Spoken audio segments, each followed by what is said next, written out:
Over 1,000 years ago, 10 days after the start of the new Arabic year, in the early hours of the afternoon on a sand dune at Karbala, south of the current Iraqi capital, a convoy of men, women, and children was savagely massacred, and over 100 were killed by an army of over 30,000.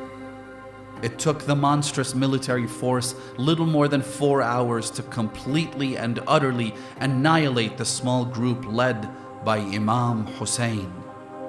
Though mythically defiant, Hussain and his companions faced a callous slaughter by a sadistic army. All of the men were killed, as well as a dozen children and infants. Even the infants were not spared.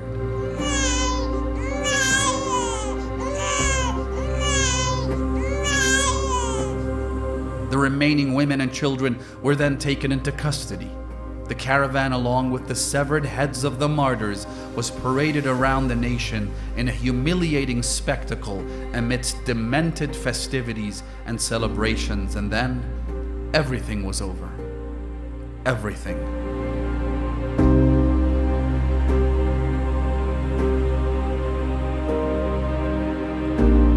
Fast forward to today, and over 1.5 billion people around the world come to a standstill on Ashura. A solemn commemoration of the single most tragic event is observed as a public holiday from India to Egypt, from Azerbaijan to Yemen, from Iran to Bahrain, and by communities in every province and capital in the world. In Europe and North America, millions observe Ashura, with gatherings as well as processions distinct with their public outpour of emotion. The passing of a millennium since the day of Ashura has not soothed the pain, nor has it dissipated its inspiring message.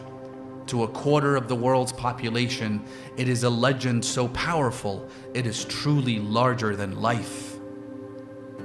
So while you may not have heard of Hussain, let us not forget that Jesus remained largely obscure for over a century.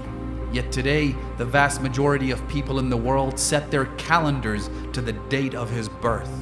And just like Jesus, the day has come for the name of Hussain to be recognized the world over. And that's because he carried the passions and pains and defended the values and ideals of every prophet and every divinely inspired messenger. Hussain carried their flag and suffered on their behalf pain that was unimaginable. Hussain fought with and was brutally massacred by a vile tyrant whose bloodlust was unparalleled. Hussain was killed because he refused to give in to slavery and oppression. He was killed because he defended divine values of justice and mercy and to prevent evil and oppression. Yes, he was killed while thirsty, then decapitated. His body was looted, then crushed under the hooves of enemy horses. They even left his remains to be consumed by vultures and wild beasts. His tomb in Iraq was attacked and demolished numerous times by successive tyrants. To this day, visitors to his shrine are targeted and even killed, yet Hussain has always prevailed. Everyone shall perish and turn into dust and ashes, but Hussain will forever be the spring of life.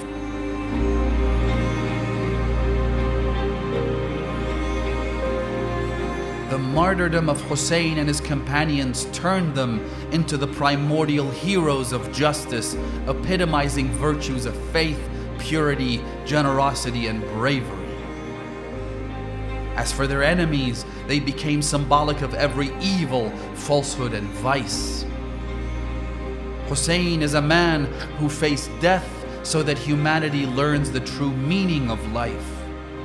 A man who was killed once but continues to be resurrected back to life 1,000,000 times over. One who was slain in utter loneliness, but who has legions rising every year to answer his call.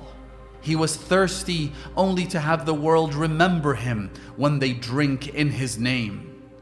A man who was shown utter hatred only to turn into the pulsating star of compassion and mercy. One whose light they tried to extinguish only to become a flame that forever inspires those seeking a blaze in the darkness. A man who died whilst hungry, yet hundreds of millions are fed in his honor. A man whose tents were ransacked and burnt down, but has countless homes that bear his name, and every single day welcome the tired, the poor, and the wretched. Hussain is the spring of life.